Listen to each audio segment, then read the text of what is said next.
నా పేరు నెమర్గొమ్ముల రమేష్ రావు, రాష్ట్ర ట్రస్మా ప్రధాన కార్యదర్శిగా పనిచేస్తున్నాను. జేఎస్ఎం విద్యా సంస్థల చైర్మన్గా కూడా పనిచేస్తున్నాను.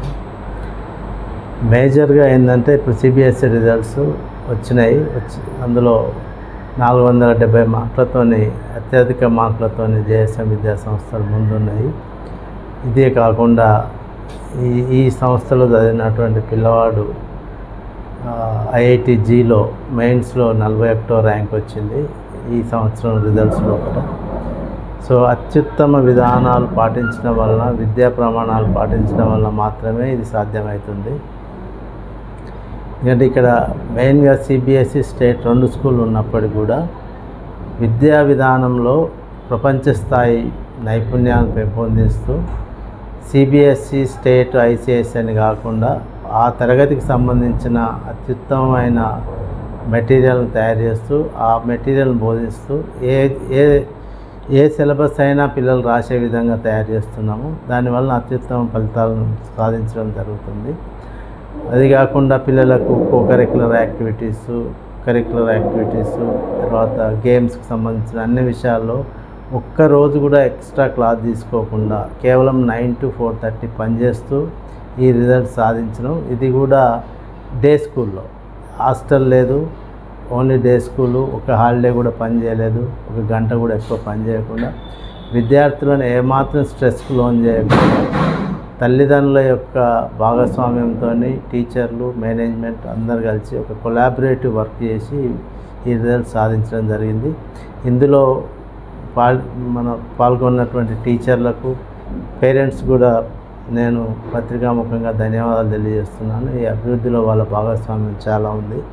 కాబట్టి ఎవరైనా పిల్లలు ఇక్కడ ఒక తల్లిదండ్రులకు ఒక మనస్తత్వం ఉందంటే ఎక్కువ గంటలు చదివేయాలి, ఎక్కువ గంటలు స్కూల్లో ఉంచుకోవాలనే మనస్తత్వం ఉంది.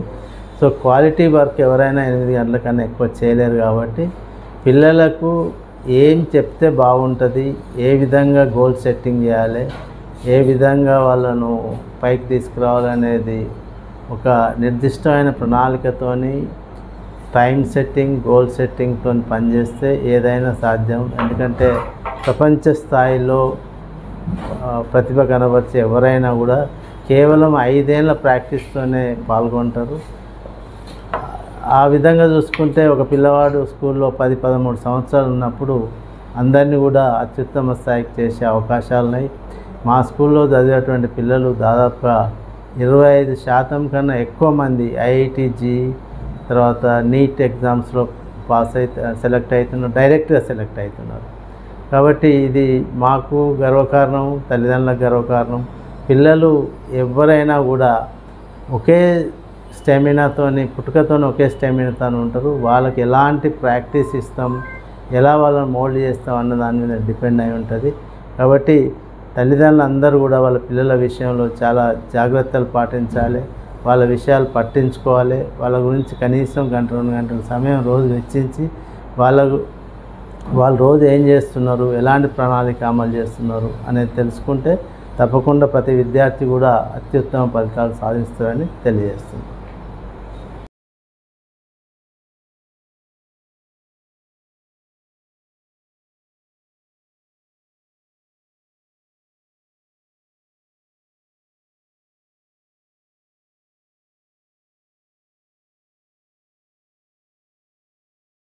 అసోసియేషన్ అంటే ట్రస్మా రాష్ట్ర ప్రధాన కార్యదర్శిగా పనిచేస్తున్నాను.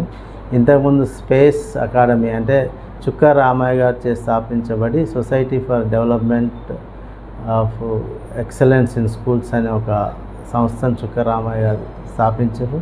దాంట్లో ఎగ్జిక్యూటివ్ మెంబర్గా, వైస్ ప్రెసిడెంట్గా, ట్రెజరర్గా 10 ఏళ్ల పాటు చుక్క రామయ్య గారితో పనిచేసిన అనుభవంతో విద్యా విధానంలో సమూలమైన మార్పులు తీసుకురావడం జరిగింది. సో దీనివల్ల మేము రాష్ట్ర స్థాయిలో కూడా ప్రతి స్కూల్లో కూడా స్ట్రెస్లెస్ ఎడ్యుకేషన్ అట్లాంటి దానికి మేము చాలా ప్రోగ్రామ్స్ కండక్ట్ చేస్తున్నాము. నిష్ఠాతులైన ఉపాధ్యాయులను పిలిపించి ట్రైనింగ్స్ ఇప్పిస్తున్నాం టీచర్లకు కూడా. సో ఆ టీచర్లు ఇప్పుడు విద్య అనేది టీచర్ను మనం మోల్డ్ చేసుకుంటే, ఎందుకంటే first teacher is very important. Teacher mould అయితే తప్ప, టీచర్ ట్రైనింగ్ ఇస్తే తప్ప, టీచర్ తెలిస్తే తప్ప విద్యా విధానం ఏం చేయాలని తెలియదు. కాబట్టి మేము టీచర్ యొక్క డెవలప్మెంట్లో యాక్టివిటీస్ను ప్రైవేట్ స్కూల్స్ తరఫున ముఖ్యంగా మేము ఫోకస్ చేస్తున్నాము. దాని ద్వారా విద్యార్థులను, తల్లిదండ్రులను కూడా మేము మోటివేట్ చేస్తున్నాం. ఎలా పనిచేస్తే విద్యార్థులు వాళ్ళ గోల్ రీచ్ అవుతారనే దాంట్లో తల్లిదండ్రుల భాగస్వామ్యము, విద్యార్థుల భాగస్వామ్యం, మేనేజ్మెంట్ భాగస్వామ్యంతో ఈ ఫలితాలు సాధించగలుగుతుంది. ఇంకా చాలా చేయవలసింది అయితే ఉంది. ఎందుకంటే తల్లిదండ్రులు మెయిన్గా వాళ్ళు మారి విద్యార్థుల్లో ఏ లోపం లేదు, వాళ్ళు గుర్తించే వరకు లేట్ అవుతుంది. యాక్చువల్గా 1 to 5th మ్యాక్సిమం ఎడ్యుకేషన్ ఇవ్వచ్చు. కానీ ఇప్పుడు అది చిన్న పిల్లవాడని అక్కడ కేర్లెస్ చేసి పెద్ద అయినాక పట్టుకోవడం వల్ల ప్రాబ్లం వస్తుంది. సో చిన్నప్పుడే వాడిని కరెక్ట్ రైట్ టైంలో మనం యాక్షన్ తీసుకుంటే ప్రతి విద్యార్థి కూడా అత్యుత్తమమైన ఫలితాలు సాధించగలుగుతారు. విద్యార్థుల యొక్క మెంటల్ ఎబిలిటీ గురించి, స్టెబిలిటీ గురించి ఫస్ట్ మోల్డ్ చేసుకోవడం. ఇప్పుడు అంటే ఇప్పుడు ప్రెషర్ దానికి, కంఫర్టబుల్ దానికి తేడా ఏంటంటే, ఎవరైతే ప్రణాళికాబద్ధంగా మనం పనిచేస్తామో వాడు ప్రెషర్ ఫీల్ కాదు. మనం ఏ రోజు పని చేయకుండా ఒక్కరోజు పని చేస్తే ప్రెషర్ ఫీల్ అవుతుంది. సో ఈ విధానంలో ఏంటంటే మేము కంటిన్యూస్ ఎవల్యూషన్, గవర్నమెంట్ కూడా చెప్తుంది CCE pattern, continuous comprehensive evaluation. So అది పేరుకే ఉంది కానీ అది పాటిస్తలేరు ఎవరు. అందరు కూడా పాఠం అయినాక, అన్ని పాఠాలు అయినాక, 4 పాఠాలు అయినాక ఒకసారి ఎగ్జామ్ పెట్టి పిల్లలు బాగా రాస్తలేరని మార్కులు తక్కువ వచ్చుడు అనేది ఉండదు. ఎందుకంటే టీచర్ తెలుసు one standard. So before going to exam teacher should know what is going to get. అంటే పరీక్ష రాసే ముందే ఒక ఉపాధ్యాయునికి తెలిసి ఉండాలి వీనికి ఎన్ని మార్కులు వస్తాయని. అప్పుడు టెస్ట్ పెట్టుకోవాలి. ఎందుకు టెస్ట్ పెట్టి తక్కువ మార్కులు వేసి పేరెంట్స్ని పరేషాన్ చేయడం, పిల్లలను పరేషాన్ చేయడం, ఇట్స్ నాట్ కరెక్ట్ కదా. మీకు తెలుసు కదా, ఇప్పుడు పరీక్ష పెట్టేటప్పుడే తెలియాలి కదా మనకు ఆ పిల్లవాడు ఎంత స్కోర్ చేస్తాడని, అప్పుడే పరీక్ష పెట్టాలి. So that is called continuous comprehensive evaluation. దాన్ని ఎవరు పాటించలేదు, దానివల్ల ఇబ్బందులు వస్తున్నాయి. రెఫరెన్స్ బుక్లు ఉన్నదని చెప్పాలని లేదు, ఉన్నదానికన్నా ఎక్కువ చెప్పొద్దని లేదు, ఉన్నదానికన్నా తక్కువ చెప్పదు. ఒక బుక్ ఇస్తుందంటే ఈ 3rd క్లాస్లో ఈ స్టాండర్డ్ ఉండాలని ఇస్తున్నారు. పిల్లవాడు ఒకవేళ రిసీవ్ చేసుకుంటే మీరు అంతకన్నా ఎక్కువ చెప్పినా ఎవడొద్దన్నాడు కదా. అందుకని ఇప్పుడు syllabus is not the criteria, పిల్లవాని స్కిల్స్ ఇంపార్టెంట్. నేషనల్ ఎడ్యుకేషన్ పాలసీని ఇంప్లిమెంట్ చేసేందుకు రాష్ట్ర ప్రభుత్వం తయారుగా లేదు.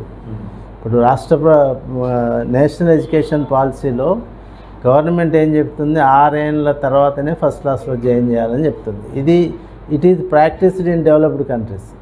అన్ని డెవలప్డ్ కంట్రీస్ లోపల 6 సంవత్సరాల తర్వాత, అంటే 7వ సంవత్సరం, 6 సంవత్సరాలు అంటే దాదాపు 6 అయిపోయినాయి అంటే 7వ సంవత్సరం నడుస్తున్నప్పుడు మాత్రమే ఫస్ట్ క్లాస్లో అడ్మిషన్ తీసుకుంటారు.